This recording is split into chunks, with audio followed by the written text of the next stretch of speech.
Assalamualaikum warahmatullahi wabarakatuh. Selamat pagi para pemirsa BJTV yang saya muliakan.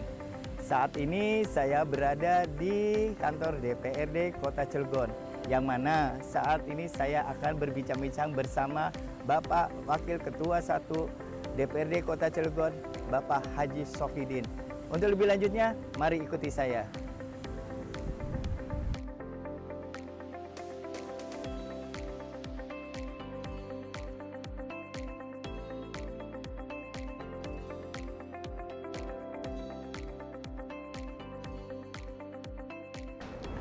Assalamualaikum Pak Dewan. Waalaikumsalam warahmatullahi wabarakatuh. Apa kabarnya nih Pak Dewan? Alhamdulillah sehat. Begitu padat tapi tetap aja fresh ya Pak ya? Alhamdulillah harus selalu fresh. Ya. Melayani masyarakat Cilegon. Pak, Cilegon ini kan wilayahnya kotanya kota dolar kata yang orang sampaikan. Bahkan industri banyak terlalu investasi banyak nih Pak ya. Yang udah kalau dilihat dari sisi investasi kota Cilegon. Pak, tapi yang jadi permasalahan itu adalah penganggurannya tuh Pak. Katanya banyak yang dikurangi, katanya banyak pengurangan. Tapi kenyataan di lapangan masih banyak yang kita lihat anak-anak muda yang banyak untuk menganggur itu sendiri Pak. Tanggapan dari sebagai Dewan Perwakilan Rakyat sendiri Pak, menyangkut dari rakyat kita sendiri ini. Ya, terima kasih penonton BJTV. Jadi Cilegon memang sudah punya ikon adalah kota industri, kota perdagangan dan jasa, ya. Nah, begitu masifnya investasi yang ada di Cilegon ini memang tidak berbanding lurus dengan penyerapan tenaga kerja lokal, terutama ya, gitu. Jadi ini ada beberapa faktor. Memang yang pertama adalah memang di Cilegon dari semua industri itu hampir semua itu berbasisnya padat modal atau padat teknologi. Dengan demikian berarti tidak begitu banyak menyerap tenaga kerja, ya. Nah, ini yang pertama. Yang keduanya, angka lulusan angkatan terutama SMK, angkatan tenaga kerja ini memang juga tidak berbanding lurus juga dengan peluang untuk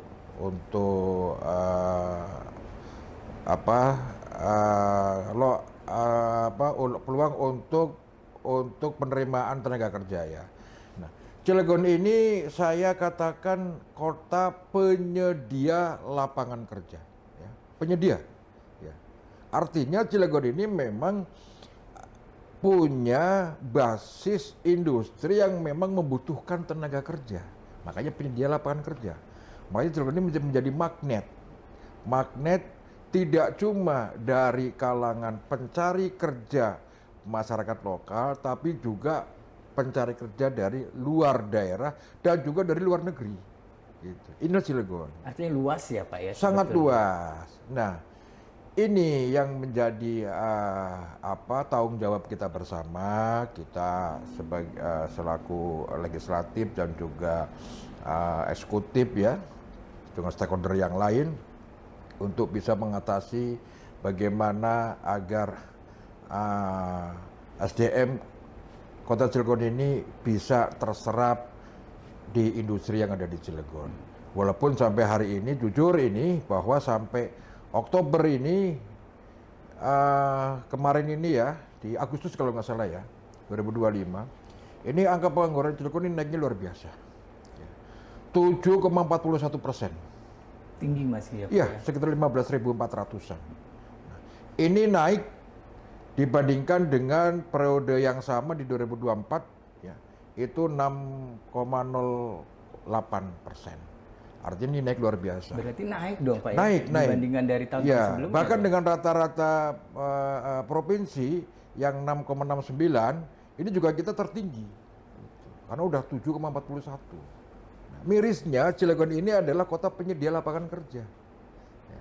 Penyedia lapangan kerja loh Cilegon ini. Kayak nggak sesuai gitu ya Pak ya, dalam arti di situnya ya. Betul gitu. Ya, tapi ini ada beberapa faktor yang harus kita benahi sama-sama, ya, terutama kita harus menyiapkan SDM unggul, ya. Karena begini, pengangguran di Kota Cilegon justru didominasi oleh lulusan SMK. Nih, ya kan? Lulusan SMK nih loh, gitu. Yang seharusnya lulusan SMK ini ketika lulus sekolah dia udah siap pakai untuk bekerja di industri. Tapi faktanya justru mendominasi angka pengangguran terbesar yang dari Cilegon ini adalah di lulusan SMK. Dari 7,41% ini didominasi terbanyak itu adalah dari lulusan SMK. Nah, ini miris kan? Gitu. Makanya saya mendorong kepada pemerintah dan juga industri untuk bisa berkolaborasi.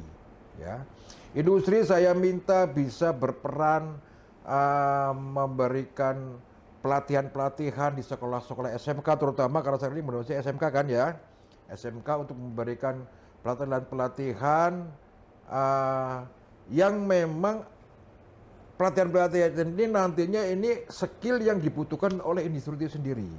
Nah, pemerintah juga saya minta bisa mendorong kurikulum yang ada di industri ini harus bisa dimasukkan di dalam kurikulum sekolah SMK terutama di sini, gitu kan? Juga melakukan pelatihan-pelatihan di PLK, gitu kan. Nah, tentu pelatihan-pelatihan ini juga saya harapkan harus kolaborasi juga dengan industri. Industri ini butuh skill seperti apa sih? Nah, itu yang harus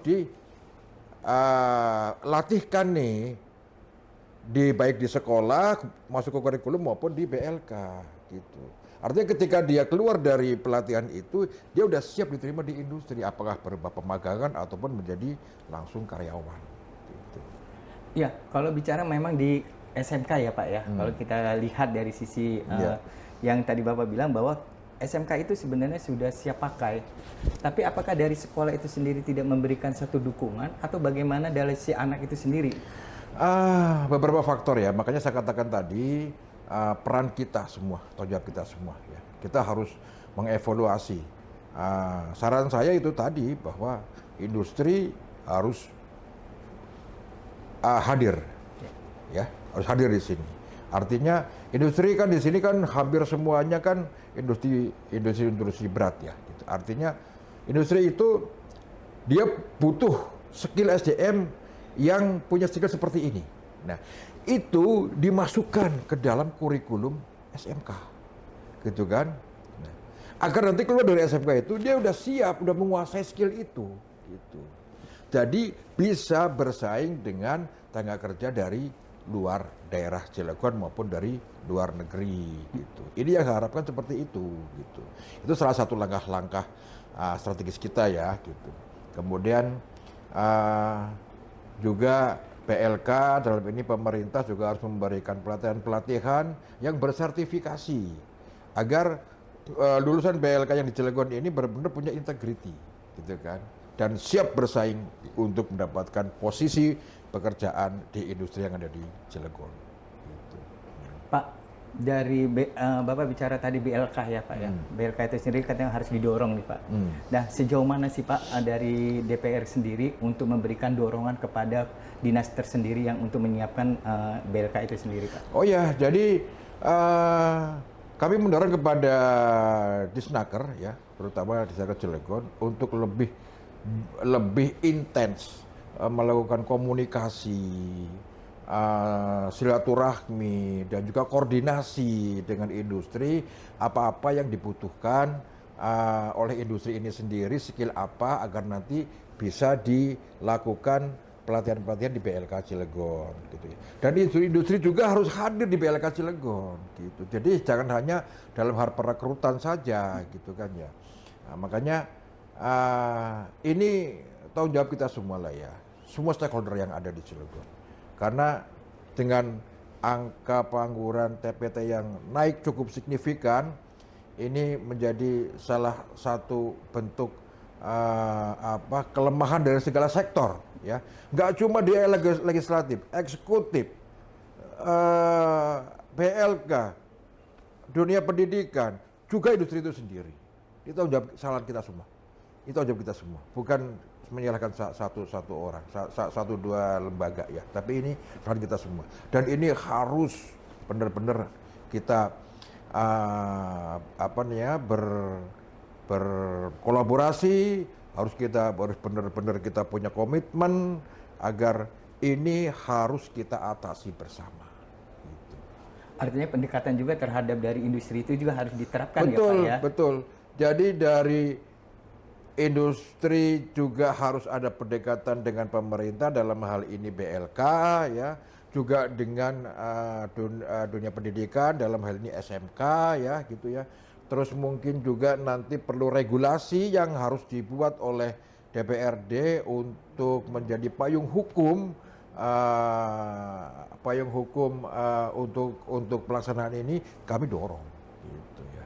Ini bahwa kita kepengen masyarakat kita, SDM kita bisa bekerja di kampung kita sendiri, jangan hanya menjadi penonton gitu.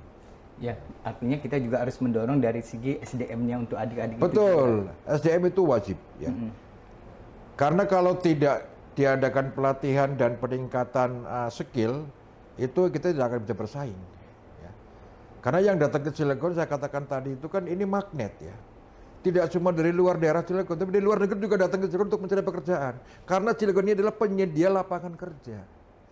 Gitu. Potensinya Nah, tinggi bukan ya, hanya Pak ya? sekedar penyedia tenaga kerja, tapi penyedia lapangan kerja. Ada daerah-daerah yang hanya mempunyai tenaga kerja, tapi dia tidak mempunyai lapangan pekerjaan di daerahnya. Ya larinya ke Cilegon. Saya contohkan tadi itu ngomong masuk Sukoharjo, ya. Iya. Saya tuh pernah ke Sukoharjo kunjungan kerja. Saya penasaran. Karena Sukoharjo itu TPT-nya tuh 0,0 sekian. Hebat nggak? Luar biasa. Luar biasa, 0,0 sekian. Itu aku waktu itu tahun berapa periode pertama ya, aku agak lupa, 2020 ya kalau nggak salah ya. Saya ketemu dengan bupati.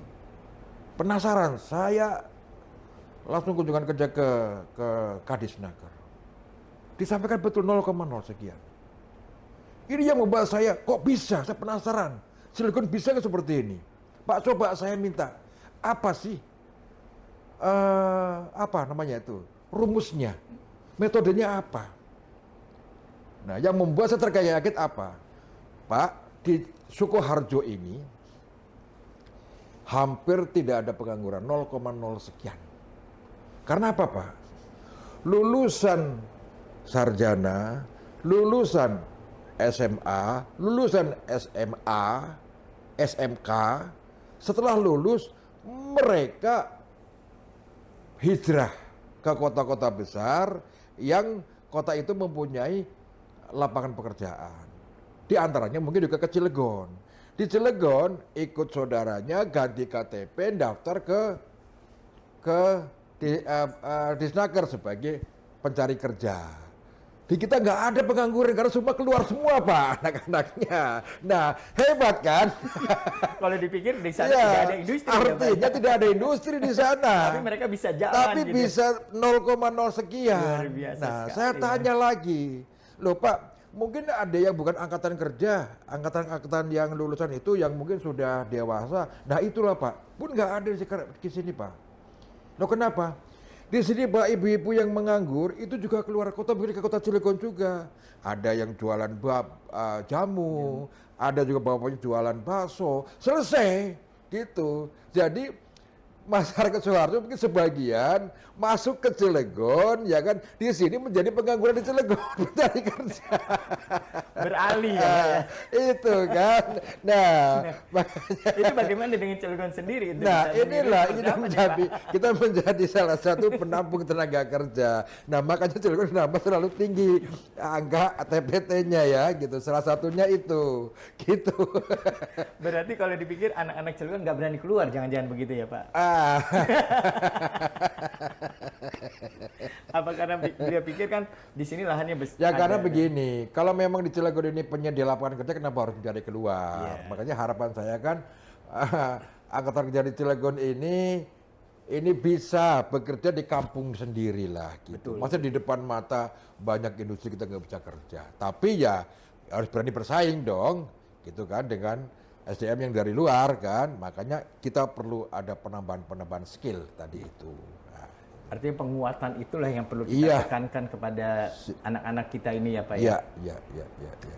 Pak, DPR sendiri kan pastinya punya wacana ya Pak ya untuk menanggulangi pada sisi kepengangguran ini sendiri gitu loh Pak. Nah, apa Pak yang bisa disampaikan kepada adik-adik kita ini supaya mereka tuh jadi orang yang kuat dengan punya skillnya gitu? Ya, DPRD terutama saya ya dalam hal ini saya selalu memberikan edukasi kepada anak-anak muda, para pencari kerja untuk sebagian merubah mindset. Artinya mindset dia ketika selesai sekolah nyari kerja gitu kan. Yang saya harapkan mindset itu dirubah selesai sekolah dia menciptakan lapangan kerja gitu kan dengan berwirausaha gitu kan. Bisa di UMKM. Kita juga dorong tuh UMKM tuh ada pelatihan UMKM gitu kan. Nah, kita juga ada apa namanya pelatihan-pelatihan kayak programming ya di Lebak Dinak tuh saya sudah memulai itu sebagai project pilot ya, Posyantek ke kampung programming di situ kan ya, ada kampung programming, ada juga pelatihan pertanian, ada juga pelatihan robotik, ada juga pelatihan tentang apa namanya logam ya, ini kita lengkap di situ. Jadi harapan saya itu anak-anak ini ketika tidak ada kesempatan, belum dapat kesempatan untuk bekerja di industri, mereka punya inovasi yang baik ya, inovasi untuk maju ya dengan UMKM gitu kan ya. Ya merubah mindset lah, merubah mindset gitu. Artinya merubah dari sisi yang orang saya selesai sekolah mau kerja. Ya, gitu. Jadi bagaimana mereka bisa menjadi seorang entrepreneurnya itu betul, ya? Betul. Jadi inovasi untuk UMKM itu kan cukup banyak ya berwirausaha dan kita juga mendorong itu dengan melakukan langkah-langkah pelatihan-pelatihan juga di PLK juga ada tuh, gitu kan. Contoh yang tidak ada hubungannya dengan industri nih, ada misalnya kursus pelatihan menjahit, ya itu kan nggak ada hubungannya dengan industri tuh. Terus ada juga pelatihan otomotif, servis otomotif motor ya, itu kan nggak ada juga dengan industri itu kan. Nah itu saya harapkan itu bisa diambil kesempatan itu sebaik-baiknya oleh anak-anak muda yang ada di Cilegon. Lebih dikembangkan lah Pak. Betul. Ya? Jangan sampai hanya fokusnya dengan industri Ya, kan, seperti ya, itu ya, kan. ya, ya. Karena industri kita di sini kan lebih besarnya itu kan di kimia ya Pak ya. Ya, dan itu perlu skill yang khusus ya, dan itu juga makanya kenapa kita juga harus membekali SDM kita untuk bisa bersaing dalam mendapatkan posisi pekerjaan di industri Cilegon ini. Jadi nih, maaf, ada pertanyaan dari netizen nih Pak. Jadi tanggapan Bapak kan kita terkait lapangan pekerjaan ya, tidak melulu di industri dan UMKM. Ada nggak pandangan Bapak arahan atau buat generasi muda terkait industri kreatif juga lapangan pekerjaan Pak sebagai influencer maupun content creator, itu bagaimana Pak pandangan itu? Itu yang saya sampaikan tadi, artinya merubah mindset gitu kan. Kalau itu kan tidak mencari pekerjaan, tapi dia punya inovasi yang kreatif, menciptakan lapangan kerja sendiri kan dia kan gitu. Nah itu yang saya maksudkan tadi. Jadi merubah mindset tidak melulu mencari pekerjaan, tapi menciptakan pekerjaan. Influencer juga bagus ya, terus programming juga bagus, terus perbengkelan juga bagus. Ini ada salah contoh ya, saya contohkan nih ya, saya contohkan nih. Ada satu anak muda datang ke saya, mau mencari kerja. Dia berkali-kali ngobrol kemana-mana, tetap tidak bisa bersaing dengan SDM unggul yang dari yang lain. Nah, saya kasih saran waktu itu, kamu mau nggak jadi pengusaha? Terus nanti kamu kan jadi bos. Oh gimana caranya Pak? Bisa, gitu. Bisa. Caranya gimana Pak? Kamu buka cucian motor di pinggir jalan yang tidak nyewa. Nggak punya modal Pak, saya kasih modal. Cuma-cuma nih, tak belikan alat cuci motor, 600.000 kok harganya itu. Airnya Pak, ya kamu ngambillah dari air sumber sebelah pakai drum katanya. Oh ya Pak, kan nggak usah nyewa di pinggir jalan tuh. Tapi jangan di badan jalan, di pinggir jalan. Oh ya Pak, siap tuh. Nah, saya belikan tuh 16.000 alat pencuci itu yang seperti itu. Waktu itu ya, nggak tahu sekarang harganya ya. Gitu. Nah, itu dia ada motor teman satu datang, dia cuci sendiri, lap sendiri, ya kan? Dapatlah duit dia, gitu kan? Nah, ketika sudah mulai rame, dia panggil satu temennya, bantuin saya dong, gitu kan? Saya agak keteter nih, kalau ini terlalu lama nunggunya takut pada lari. Oke, biar saya yang nyemprot, kamu yang ngelap nanti, oke. Gitu. Nah, satu temennya dia pekerjakan, dia dibagi hasilnya. Temennya ini yang dipekerjakan, panggil dia apa? Oke, siap bos. Ketika dipanggil, ini lap, ya bos. Tuh, artinya baru punya satu karyawan saja dengan 2 pekerja, dia udah dipanggil bos. Udah jadi bos. Nah, artinya ini kan hebat kan? Nah, menciptakan lapangan kerja, saya bilang kamu wira swasta, nanti kan jadi bos. Kan betul. Seminggu udah jadi bos dia, dipanggil bos sama temennya kan? Iya benar juga. Nah iya, itu kan oke.